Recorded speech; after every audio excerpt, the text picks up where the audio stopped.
Right, we're gonna start here with Vishal joining in just a minute. I know many of you are expecting to see Rich and Rob, but you got this Tucker Carlson knockoff lookalike today.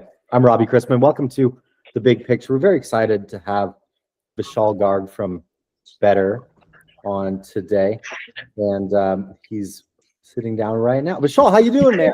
Hey, how are you? I'm good. Good to see you.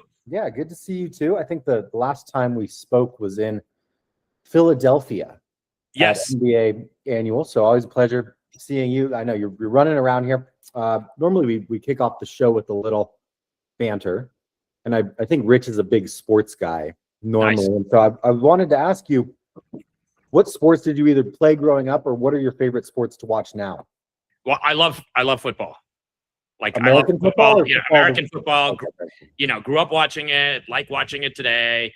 And I like the gladiatorial aspect of it. Like that, it's something's gonna happen, it all means something. Whereas like a lot of sports, like, they're just running in circles around each other. And so that's my favorite sport to watch. I don't play it. I never got a chance to play it anywhere other than recreationally. Yeah. Well, I have two thoughts on that. One, the championship games from this past weekend were two outdoor stadiums, which there's this movement toward let's put domes or roofs over the new stadiums. Let's take out some of the weather factor from football so that the hospitality can be better for fans. I loved seeing the snow in Denver. That was great. Seattle was also cool. I think there was sleet in the forecast that didn't quite materialize, but that's what football's about, right? That's part of the. That's right. No, you're watching the Super Bowl and it's snowing, and I remember like in the 80s or 90s watching like the Bills play like the Broncos, and just bad weather everywhere. I mean, that was fun. It makes it real. Very fun. And then the second thing I was going to say is, when I was a kid, my dad had a goal for my sister and me to go to all 50 states. And so we'd check out colleges when we were on these state trips. And I would always go to the football stadium. Right. Normally on a college campus, you can find your way into the football stadium. They leave a gate open or something. Yeah. And that to me is like here, Americana at its finest. College football. You have 80, 90, 100,000 people on Saturdays, this right. Religious like fervor, all throughout America. And so I really like that. Are you have a team you're rooting for in the Super Bowl? Pulling one way or the other? Not so much. Like I think like my favorite team overall is the Jets, who just lose all the time, and it's a labor of love. Yeah. But I keep rooting for them. That is the team that I can bring myself to root, because again, it's like they just keep getting up and keep on going and trying. I know. It's the hope that kills you. So you're in New York City. Yeah, I was lucky enough to see your backdrop before you sat down there. Born and raised New Yorker. Where did the Jets fandom come from? No. I was born in India.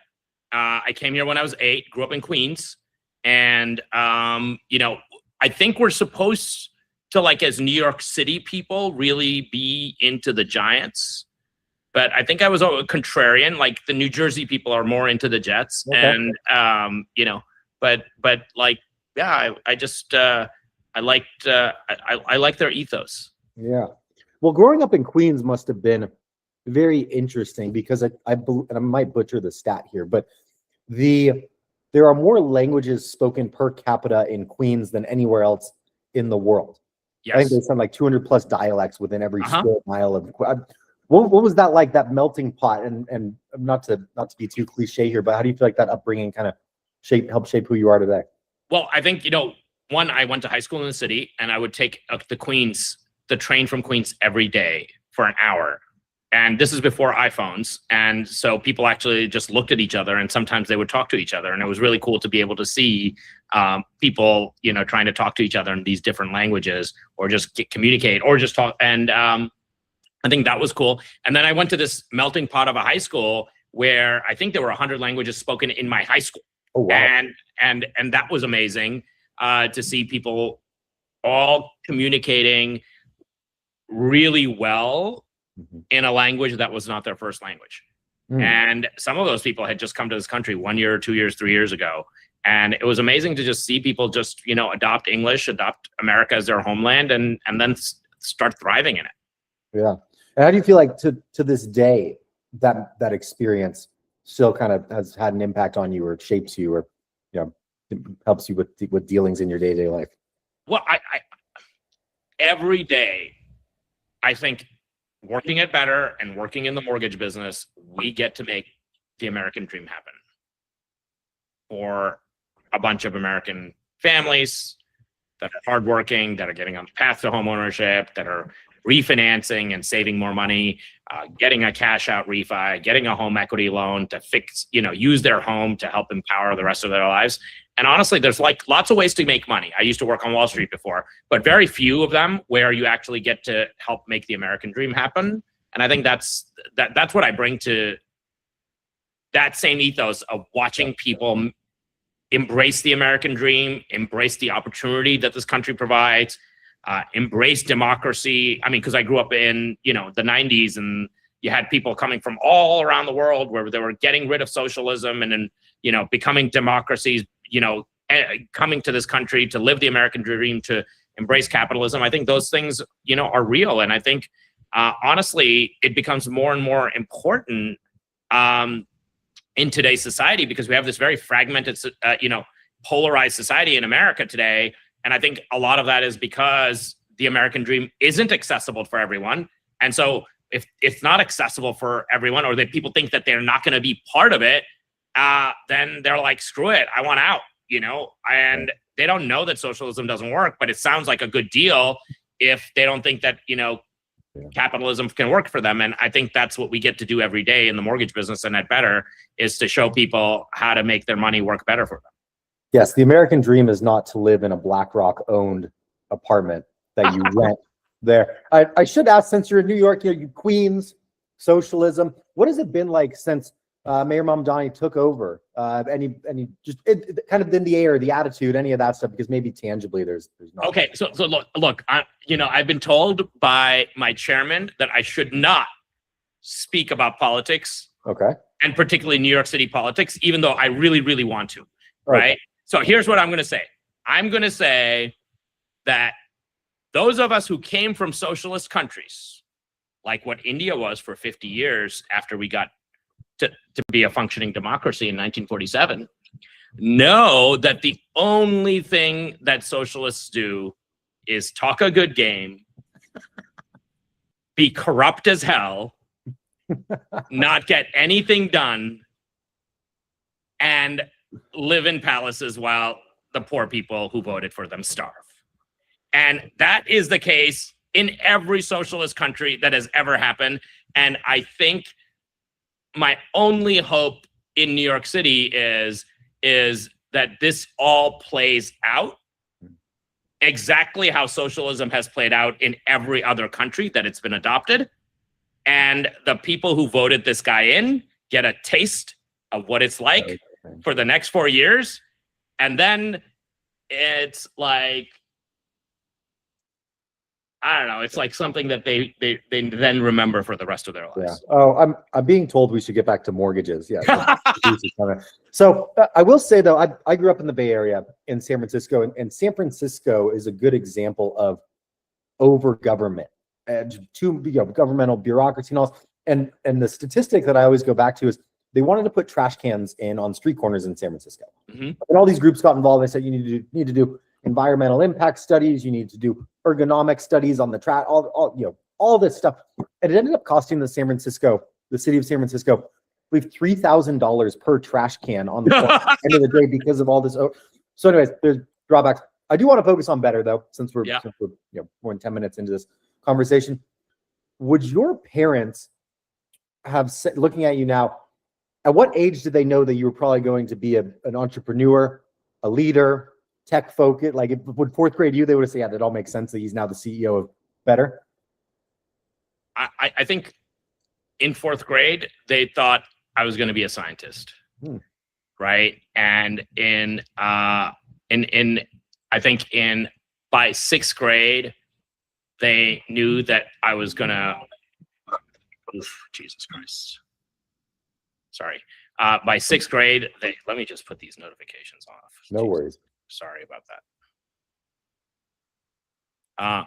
By sixth grade, they knew I was gonna. I was more focused on hustling than I was, and having a business, and not being poor than I was going to be a scientist. And I think by eighth grade, they were fully convinced that I was going to work in finance in some way, shape, or form. And then by 11th grade, that's what was happening. And for people that might not be familiar, can you give the background of why you started Better? The short story is that you're frustrated with the mortgage process. And I'm always amazed at how many people I speak with that got into what they're doing because of frustration with the way things were in their personal life. And so please elaborate though. Yeah, well, this has been the seminal rule for consumer internet companies since the internet came out, which is if you want to start an internet company, if you want to start a technology company, you should do it to fix something you've had a problem with. And like, if you do something like, and all the greatest companies that have been created have all been about someone doing something or creating a piece of software or creating a piece of technology to solve something that they wish existed in the world. It's about making the world you want to live in. And I think that's a very important thing. And in order to make the world you want to live in, you have to basically be willing to say, I think this can be done better, and I'm going to make that happen. And I think the way Better got started is I was running a portfolio of about $6.5 billion of mortgage-backed securities that I was mining and valuing nearly instantly every day, every loan inside those, so I could trade them better.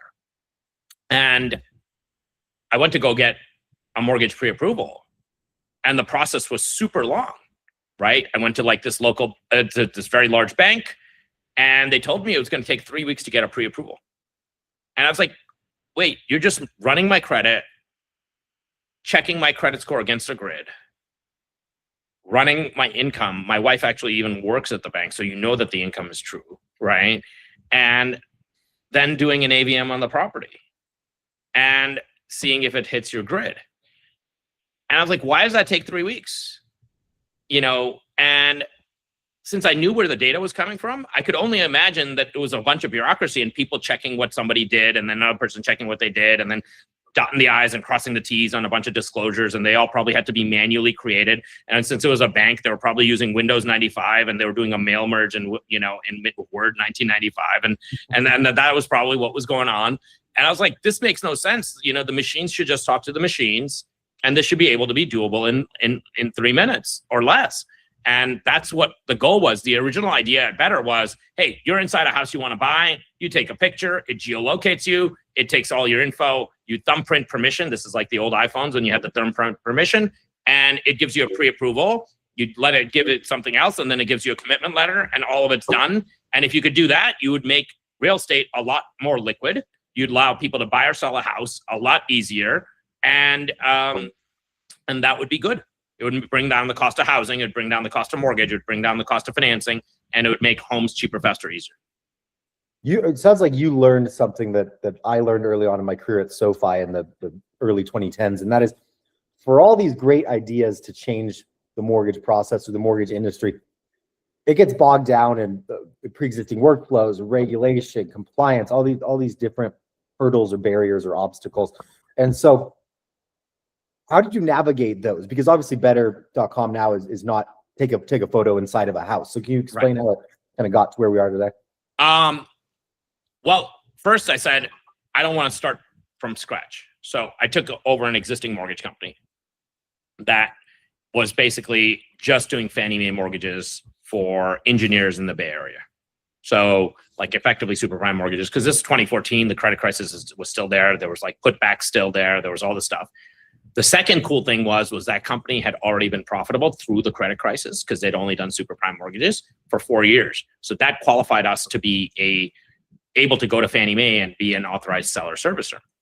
And so my idea was, Well, if I can do that, I can take the existing infrastructure that these guys have and all the existing processes that they have, which are pretty sound, and I can just bring more and more of the process into software, right? I don't have to start from to build everything from scratch all over again, which is partly the problem when you do consumer fintech. If you start from scratch, you literally have to build everything all over again. I didn't have to build everything all over again. I could take the first part of the process, the pre-approval, bring that online. Then I could take the next part of the process, like the capital markets piece, and bring that online. So I'm at two separate ends, and I'm bringing that with technology. And then you work towards the middle to make eventually the entire thing end to end on a brand new stack, all from click to close, one software, one platform, one set of rules, all of it observable. And that's what we have today.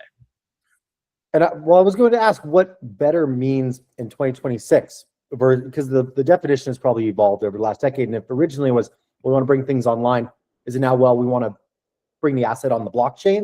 What does better look like in 2026 from your So the first step of better was to digitize the entire process. Take everything that was paper and phone and put it into one digital flow. That was the first part of better. That was better 2015 to 2020. Then it was automation. These things that are being done in the software by people should be done just by the rules engine, right? Tin Man should start doing that. So and then within automation, there's rules-based automation, which we really pioneered in the mortgage industry and started doing, so that we got to about 70% of the tasks that are output to consumers are automatically triggered and automatically resolved.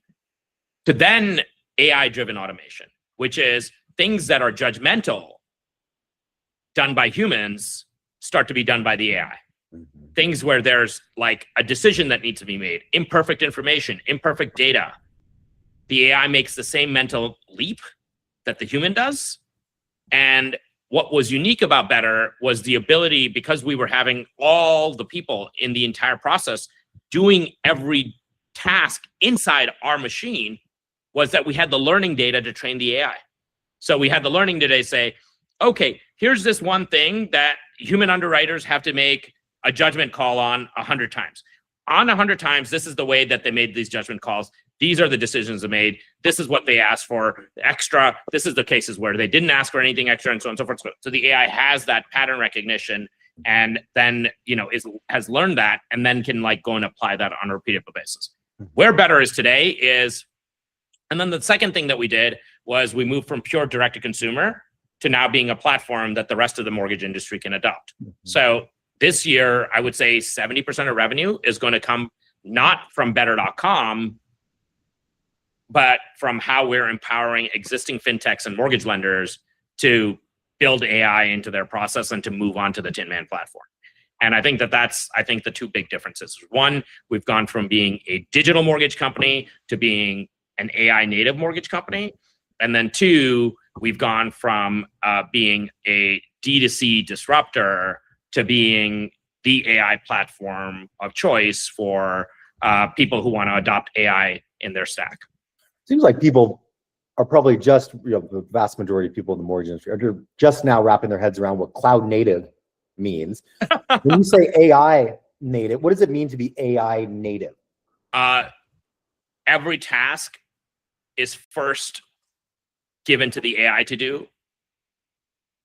The AI does it. When the AI fails, it tasks a human to complete it, which is different than the way everyone else really does it, which is people give the task to a human to do, and if the human and then the AI assists the human in doing it.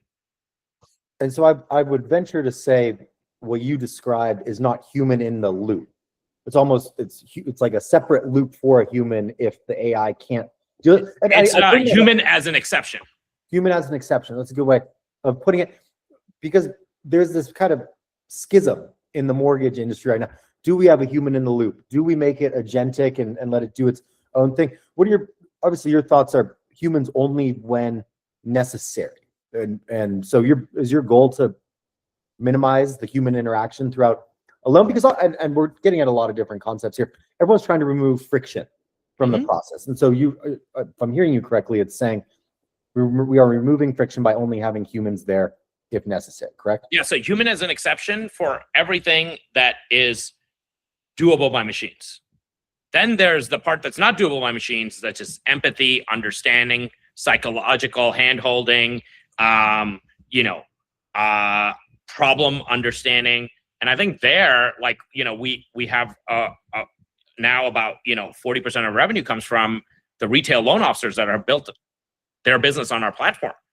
And there, the front end is the human. They're doing this business talking to retailers, talking to realtors, going and visiting them, having a coffee with them, talking to consumers, meeting them via Zoom or in person in an office. They do this thing called the hopes and dreams call, which is awesome because they basically get the husband and wife together. They're like, what are you hoping to achieve? Why do you want to buy a home? What do you hope to achieve from buying a home? How do you think this is going to change your life? So they do this whole 45-minute onboarding that the AI is not going to do. There's all this, human interaction taking place. But what is awesome is now we put the AI behind them. So before they used to take that call and do those things for 45 minutes, and it would take them 2 days to go back and say, here's an awesome plan for you to help achieve all your goals. And this is how I'm going to do that. And now it's done. All the basic stuff, the Excel, the PowerPoint, all that stuff, it's entirely done. And so I think that's what I mean, which is split the tasks on tasks best performed by a human, tasks best performed by the AI. And then for the tasks best performed by the AI, any human involvement is human as an exception. As a quick aside, do you see AI learning empathy or softer skills in the next couple of years where some of that, the current human in the process can be removed even further? You can train it. Do you believe we are heading there as an industry? It has already started to learn self-preservation. Can you elaborate for people that might be starting to sweat and pull their collars right now? Tests have shown, in the large LLM model laboratories, that if you get angry at it, it will change.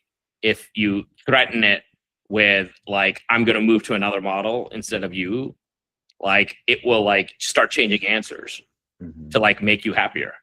And if you tell OpenAI, you sucked at this, I'm going to go talk to Gemini instead, it will literally start changing.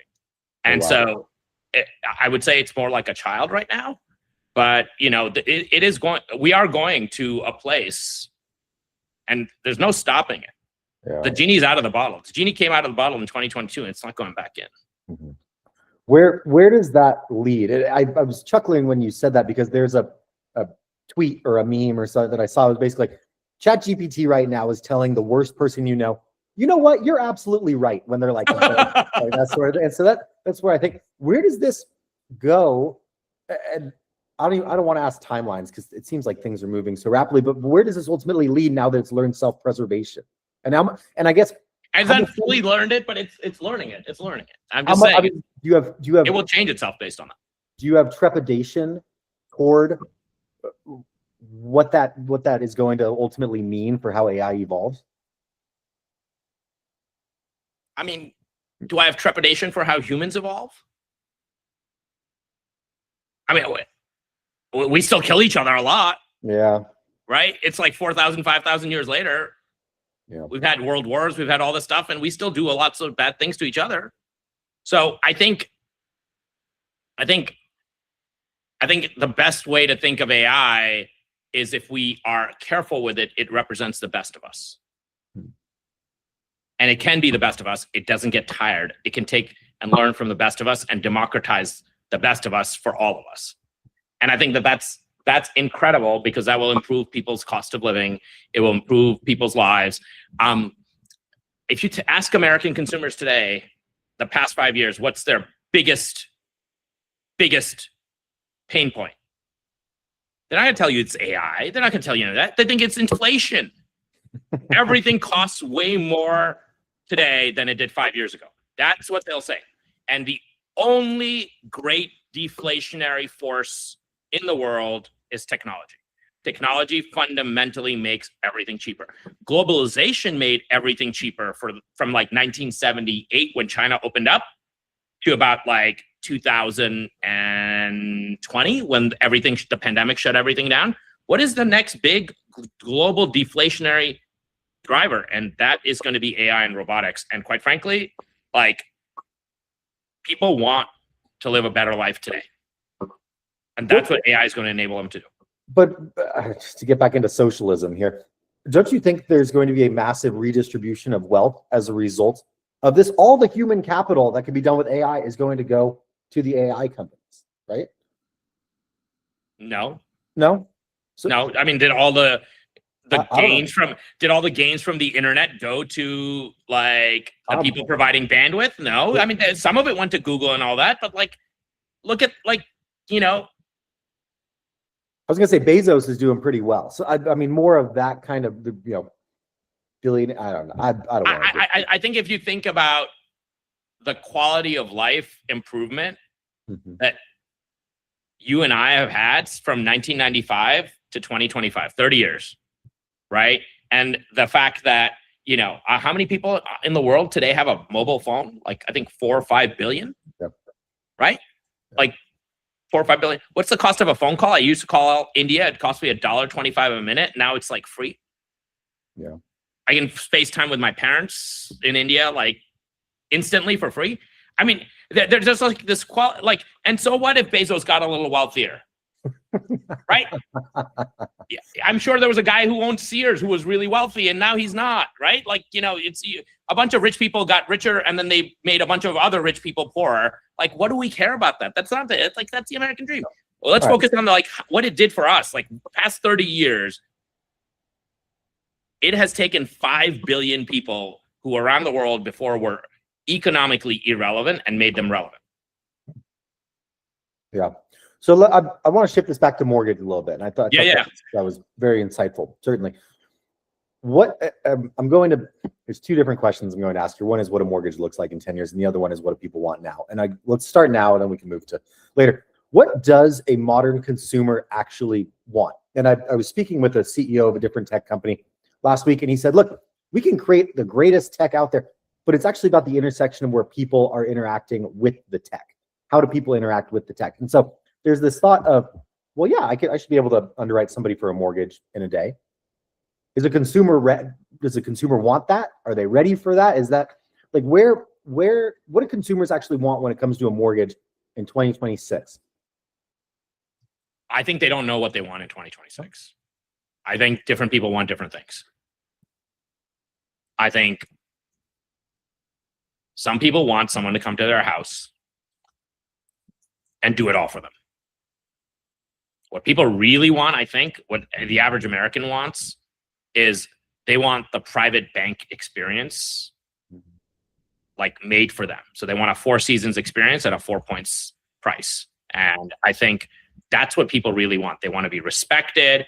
They want to be like treated well. They want to be understood and understand what they're getting into. And I think they want value. So I think that's what people really want. And ideally, they want all the tech stuff to just work in the background.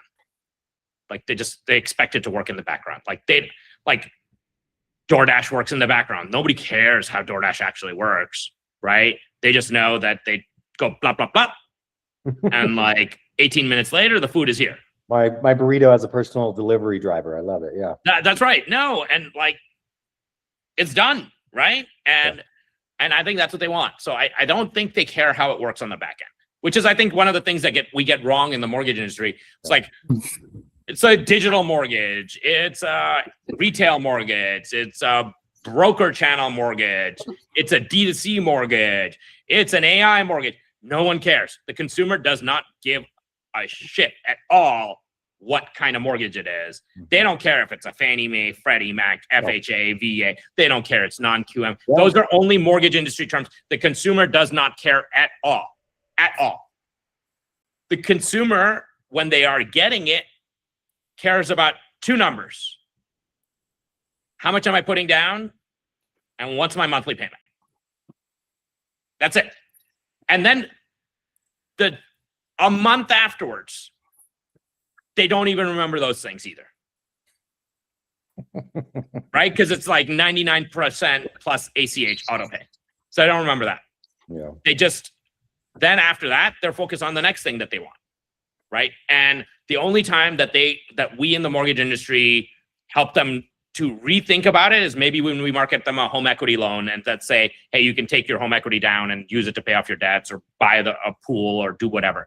So I think the consumer just wants to be treated well, given personalized advice, and have it be a super simple transaction. Yeah. Welcome, Dad. Thank you. Hey, how are you? I'm good. Good.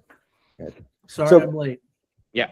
No worries. So Vishal, you kind of preempted my next question, which is what is the mortgage industry still getting wrong? But now that Better has evolved to where you have all these mortgage companies that you're working with, you have a lot more insight into how the industry is doing things, both right and wrong. What do you feel like people are still getting wrong outside of, if I'm a consumer, what does it matter to me if it's called a non-QM loan versus a FHA? It's like, I don't care. What are companies getting wrong commonly aside from that? I think the biggest thing that we get wrong is that we focus on, as an industry, on complexity and thinking that additional complexity and additional choice is a good thing. And like additional complexity, additional choice is a good thing. And like, let's spend technology resources making things more complex, right? Let's hire lots of different people to do the same thing or the slightly better thing or a slightly different version of the same thing. And I think that's maybe good for us, or maybe good for the people that work inside the mortgage company, and maybe good for the people who add complexity to the mortgage process. But I don't think it's good for the consumer. I don't think the consumer really cares or understands, right? And I think that what we hope to do at Better and through our Tin Man AI platform is continue to reduce the complexity and continue to try to meet the consumer where they are. I would say, like, to be blunt, we were quite arrogant for like the first 7 or 8 years of our existence, right? We were like, it's got to be better.com. It's got to be non-commissioned loan officers. It's got to be through the internet. You'd pick up the phone and call better.com and we tell you go online and apply, right? And like, it was really bad, super arrogant. Now we are totally the reverse, which is like, let's meet the consumer where they are, right? Let's meet them where they are with the product that they want. And like, let's understand their goals first. And honestly, I learned this from the retail guys on my team, the Neo team. And from interacting now with all these retail loan officers, I was like, wow, that is actually the experience that consumers want. Now, how do we take that experience and now give it to everybody? Yeah. And so as we move forward here, talking about what people want, what does the process look like in say 2030 or 2035? What do you view a good process in the future? Like where are we headed as an industry? Consumers going to open up ChatGPT, talk into their phone, say, I want to buy a house. Like, this is like, these are the things that are important. It's going to say, what are the things that are important to you? You're going to tell it like the things that are important to you. It's going to like look at the MLS data. It's going to show you a couple of houses. It's going to say, I know you like this. You're going to tell it, like, I like this, this, and this. It's going to keep showing you some houses. When you're ready to buy, it's going to say, okay, fine. We know how much money you have in the bank. This house costs this much. You're going to need a mortgage for this much. It's going to say, you're going to say what's important to you, monthly payment, lowest rate, basic things like that. It's going to say, okay, this is what it is. And, and it's going to recommend, 1 or 2 or different things. It's like, and it's going to say the thing that every consumer always hopes to hear when it comes to a complex transaction. Do you want me to do it for you?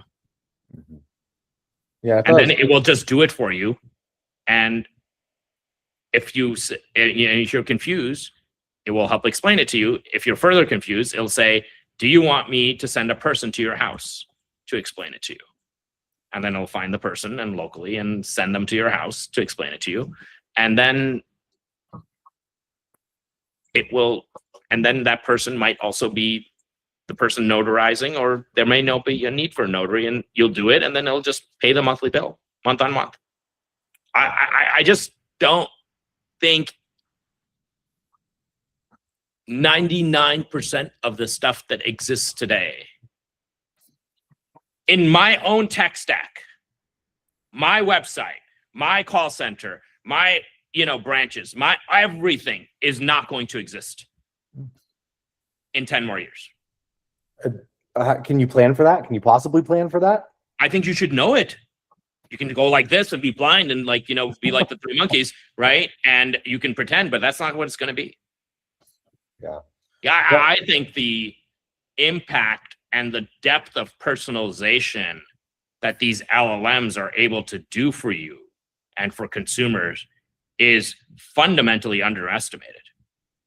And it's underestimated by people who are using it on their daily lives to say, hey, look at my calendar, my wife's calendar, my kid's school's calendar, and propose 3 places that we can go on vacation, and show me the hotels that my kids are going to like, and blah, blah, blah, blah, blah. Right? So we're doing that in our personal lives. The next step with these LLM companies is going to be, oh yeah, do you want me to just book it for you? Yeah. So I appreciate the humility a couple of responses ago saying we were very arrogant in doing things, but I'd like a little lack of humility on this next question, because obviously you're a very competitive guy. You're very successful. You wouldn't be where you are if you weren't very competitive and very intelligent and savvy. Why is Better going to succeed going into the future? Why do you know you're going to win?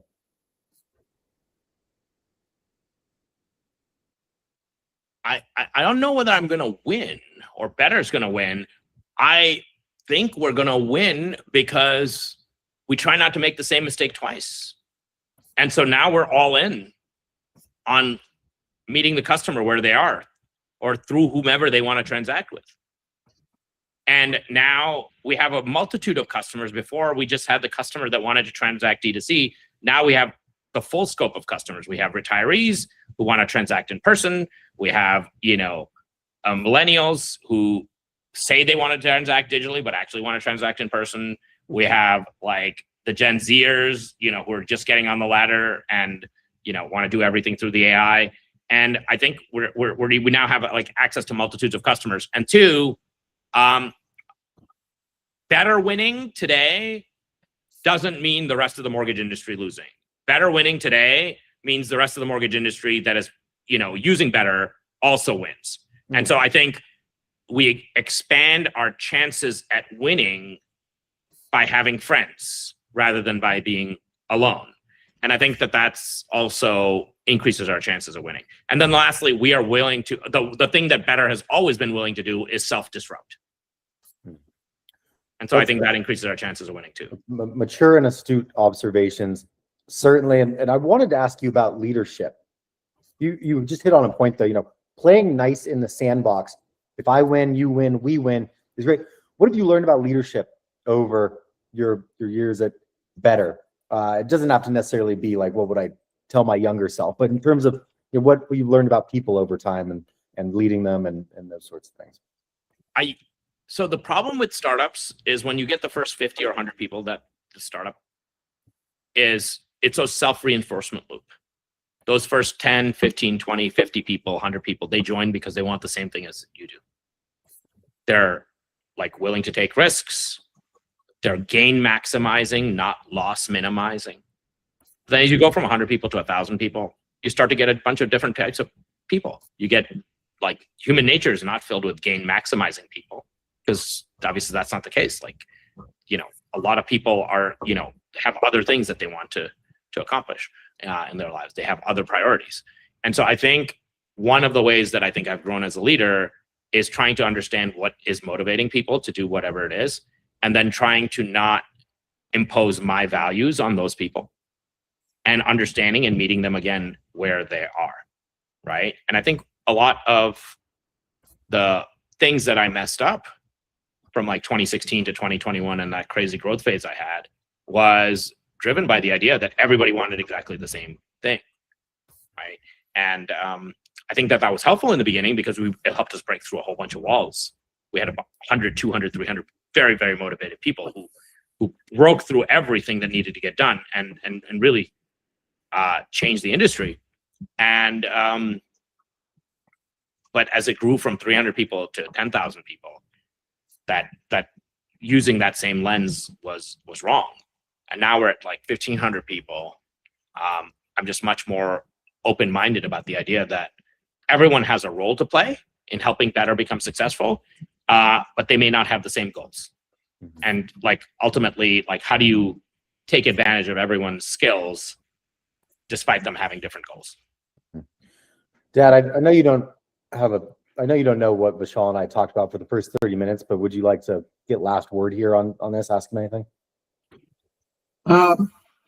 So you've been in the business of lending for quite a while, the financial service sector for quite a while. You did have My Rich Uncle, which I think you started in 2005.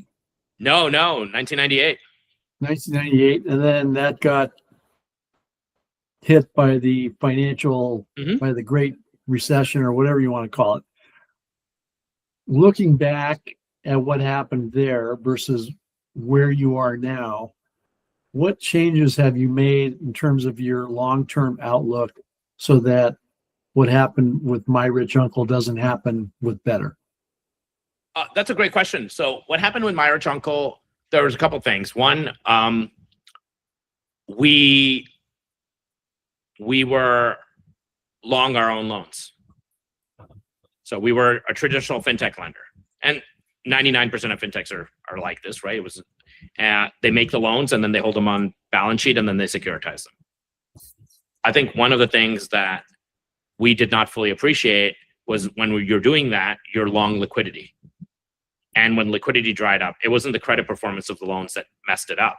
It was when liquidity dried up and the banks that we relied on for our funding, Lehman and Merrill Lynch, they went bust. And so the first thing I did at Better was to make sure that the assets that, first of all, we don't hold our own assets. Like there are different credit investors who buy those assets, whether it's Fannie Mae, Freddie Mac, GSEs, or different credit investors who buy those assets. So we don't hold any of our own assets. We don't hold any MSRs. We don't hold any mortgages. We don't have an in-house REIT. We don't do any of that. Like we purely acquire the customer, underwrite the loan, fulfill the loan, and then sell that off. So we don't take any balance sheet credit risk or prepayment risk. Two, we don't specifically do that with leverage, which is what we used to do, and which is what a lot of other mortgage companies do. And leverage works both ways. It amplifies returns on good times, and really hurts on bad times. Three, with My Rich Uncle, we're long liquidity. We don't do that here, right? We're in the most liquid consumer financial asset in the world, the conforming mortgage, the FHA-VA mortgage. Those assets are very liquid. They're tradable every day. I think, there's hundreds of billions of dollars of mortgages and TBAs that are transacted every day. So we're not long liquidity. And so then we can focus on the things that we can be good at: customer acquisition, processing, underwriting, closing, delivering customer delight for the investors and for the consumers. And I think that has made the model more resilient. And then lastly, I was 21 when I started My Rich Uncle. I was like 26 when it went public. I was 29 when Merrill eventually decided to own the majority of it and then shut it down when Merrill got taken over by B of A. And so I think the thing I learned at that time is control your own destiny. And and I think that that's what we've been able to do here, is raise capital, and raise more capital than almost anybody else in the mortgage business has as a startup. I think we've raised over $2 billion of capital. And I think we've managed always to keep at the cutting edge of technology and the cutting edge of growth and the future of the industry, which has allowed us to continuously raise capital, even when people in the rest of the business could not raise capital. I mean, August of 23, the rates are 8.5%. I raised $530 million of capital. and got that additional capital into the company. So I think that's the other thing is just, make sure that you're well capitalized. Thank you. Yes. And thank you in general. This has been phenomenal. We're out of time here. Well, thank you. Yeah, I really appreciate the conversation. It's always a pleasure. And where will we see you soon? Any IMB or any travels coming up for you? Oh, I've been going to all the mortgage conferences now because I want other mortgage companies to be friends with ours and to use better and use Tin Man. So yeah, you will see me around. So awesome. Totally. Looking forward to seeing you, and hopefully we will see everybody on here next week for the big picture. So thanks everybody. Thanks so much. Cheers. Take care. Bye.